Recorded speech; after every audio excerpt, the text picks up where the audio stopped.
இப்ப நம்ம பார்க்க போற நாவல் எழுத்தாளர் தமிழ் வெண்பா அவர்களின் முதல் நாவலான தென்றலே திரும்பிவிடு. தென்றல் 46. மதிமயக்கும் அந்தி மாலை நேரம். செந்நிற சூரியன் அழகாய் வெக்கப்பட்டு கொண்டு அவ்வப்போது மேகங்களுக்கு இடையிருந்து எட்டி எட்டி பார்த்து தன்னை காண துடிக்கும் கண்களுக்கும் விருந்தளித்து கொண்டிருந்தான்.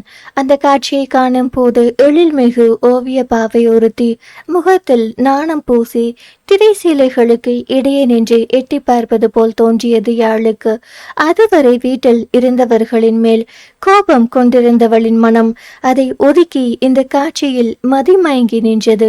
பின்னே எல்லோரும் கோவிலுக்கு கிளம்ப அவளும் வருவேன் என அடம்பிடிக்க முதல் முறை மகள் இல்லாமல் வெளியே செல்ல வேண்டாம் என மறுத்துவிட்டனர் பெரியவர்கள். சரி, தருவாவது உடனே இருப்பாள் என்று பார்த்தாள். வாணியின் அன்பில் அவருடன் ஒட்டிக்கொண்டு அவர் பின்னாலேயே கோவிலுக்கு கிளம்பிவிட்டாள். அவள் எவ்வளவு கெஞ்சி கேட்டும் நிலா, மதி, மது என யாருமே உடனிருக்க மறுத்துவிட்டனர்.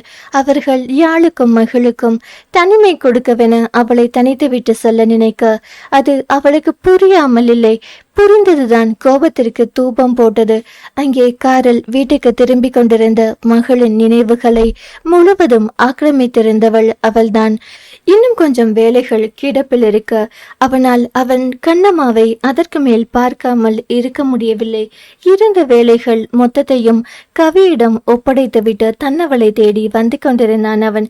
சிவந்திருந்த செவ்வானமோ வெக்கத்தில் குங்குமம் என சிவக்கும் அவளின் முகத்தை ஞாபகப்படுத்த இப்போதே அவள் மடிசாயும் அவளை தூண்டியது.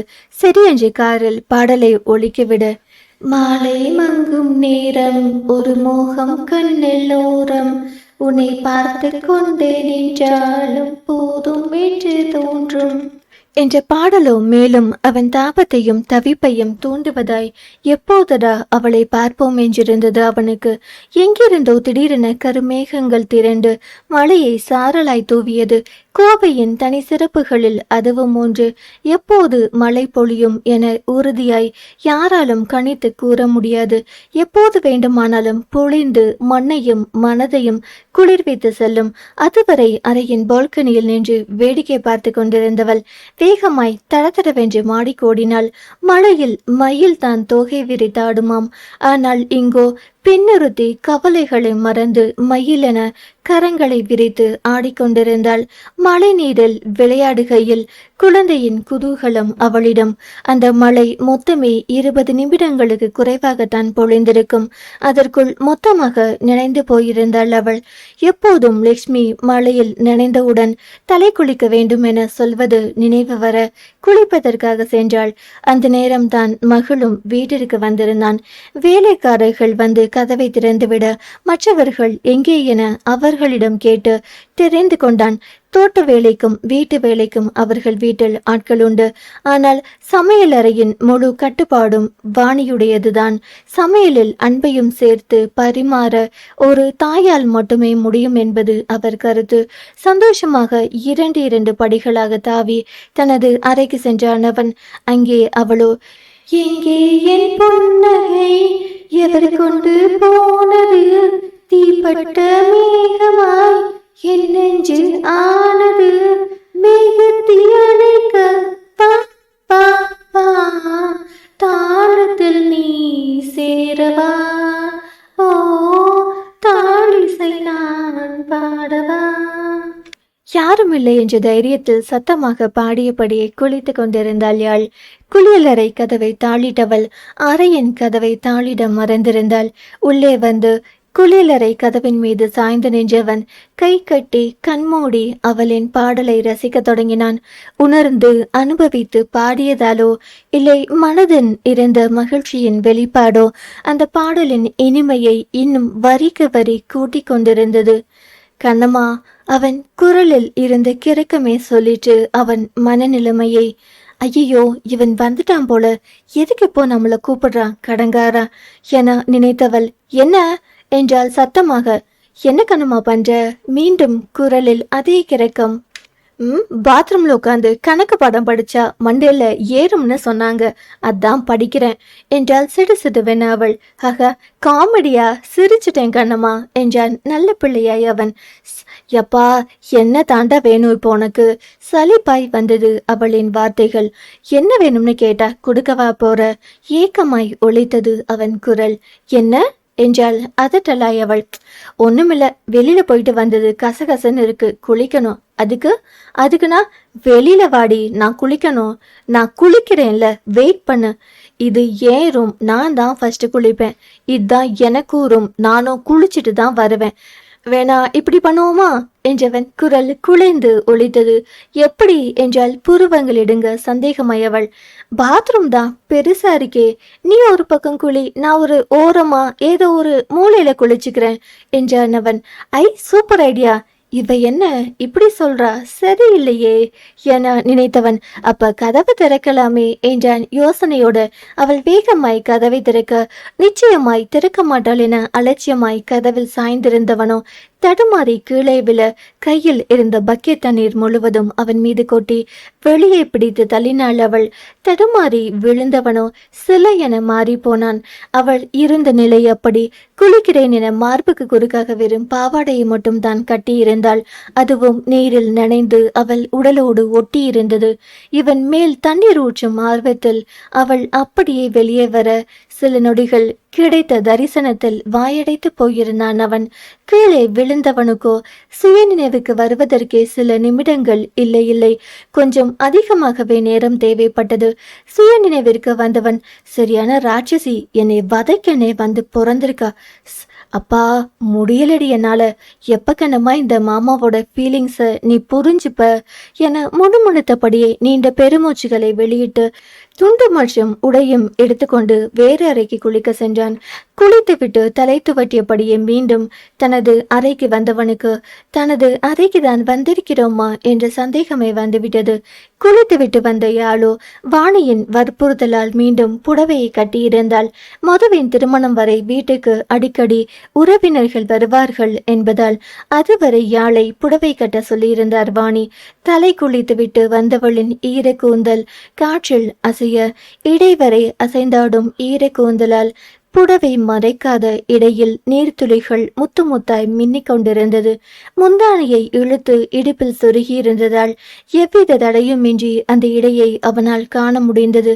காற்றில் அவள் கார்கூந்தல் அசைந்தாட அதை தொந்தரவாக எண்ணியவள் மொத்தமாய் எடுத்து முன்புறம் போட முதுகிலும் முத்து முத்தாய் நீர்த்துளிகள் அவன் மேமறந்து அவளை ரசித்து கொண்டிருக்க அவளோ ஜன்னல் வழி மலை மேகங்களை ரசித்து கொண்டிருந்தாள். இவன் மெல்ல பூனை நடை நடந்து அவள் அருகே சென்று பின்னாலிருந்து கட்டி அணைத்தான். அவன் அணைப்பின் இறுக்கமே அவன் மனநிலையை தெள்ள தெளிவாக கூற அவளிடமோ பேரமைதி. அவள் அமைதியை சம்மதமாக எண்ணிக்கொண்டு தன்னை கொஞ்சம் கொஞ்சமாக அவளின் தொலைத்து கொண்டிருந்தான் அவன். அவன் கரங்களை இடை தாண்டி எல்லை மீற இதழ்களோ முதுகிலும் பின்புற கழுத்திலும் ஊர்வலம் போய்க் கொண்டிருந்தது. இந்த மோன நிலையே சில நிமிடங்கள் தொடர அதற்கு மேலும் பொறுமையற்றவனாய் அவளை திருப்பி தன்னுடன் சேர்த்து இழுத்து அணைத்து தன் இதழ்கள் அவள் இதழ்களை கொய்து கொண்டான். நீண்ட நேரம் முத்த யுத்தம் தொடர மூச்சு முட்டிய நொடி பிரிந்து கல்லுண்ட வண்டாக மீண்டும் அவள் இதழ்களையே நாடினான் அவன். யாழ் அவன் நெஞ்சில் கை வைத்து அதனை வேகமாக அழுத்தி தள்ள அவளால் அவனை சிறிதும் அசைக்க முடியவில்லை. மென்மையாக அவளை பற்றி இருப்பதை போன்று தெரிந்தாலும் தன்னிலை இழந்து கொஞ்சம் மூர்க்கமாகவே அவளை நாடியிருந்தான் அவன்.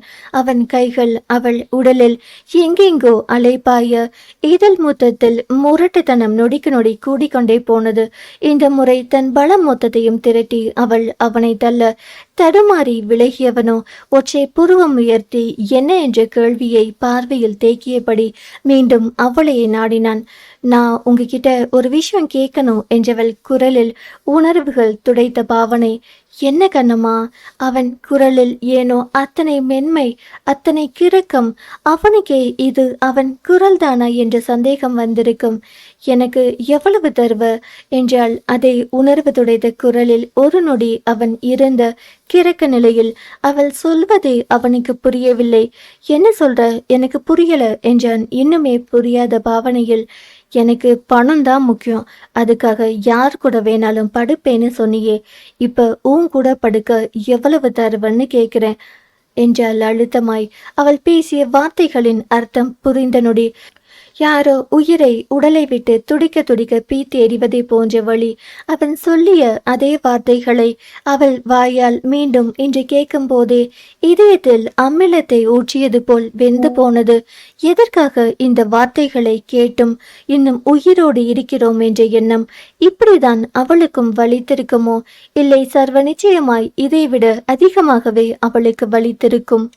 அவள் பேசிய வார்த்தையின் வீரியத்தில் என்னடி பேசுற என்றபடியே அவளை அடிக்க கை ஓங்கி விட்டவனின் கரம் அவளை அடிக்க முடியாமல் கோபத்தை திசை மாற்றி அங்கிருந்த கண்ணாடி ஜன்னல் மீது காட்ட அது சுக்குநூறாய் உடைந்து சிதறியது. மனித இதயமும் அப்படிதான். உடைந்தால் ஒட்ட வைப்பது கடினம். அவன் கையில் பல இடங்களில் கண்ணாடி துண்டுகள் குத்தி ரத்தம் வர அதை கண்டு பதறி அவள் அவன் கைப்பற்ற அவன் ஒரு பார்வையிலேயே வேகமாக தன் கைகளை இழுத்து கொண்டாள். அந்த பார்வையில் அவள் மீதான கோபத்தை விட அவன் மீதான வெறுப்புதான் அவனுக்கு அதிகமாயிருந்தது. ஒரே ஒரு தடவை நான் பண்ண தப்புக்கு எனக்கு எத்தனை தடவடி தண்டனை கொடுப்ப? நான் பண்ணது தப்பு தான், இல்லைன்னு எப்பவும் சொல்ல மாட்டேன். ஆனா ஏன் பக்கமும் அதற்கான ஒரு காரணம் இருக்கும்னு ஏன் யோசிக்கவே மாட்டேங்கிற? உன்னை சந்தேகப்பட்டுட்டு உன்னை விட அதிகமா துடிச்சது நான் தான். நான் உன்னை தேடி வராததற்கு காரணம் இருக்கு. நீ என்னை தேடி வராததுக்கு என்னடி காரணம் இருக்கு? நான் இப்படி பேசினதா அப்படின்னா அது தப்புன்னு நீ தானே சொல்லி புரிய வச்சிருக்கணும்.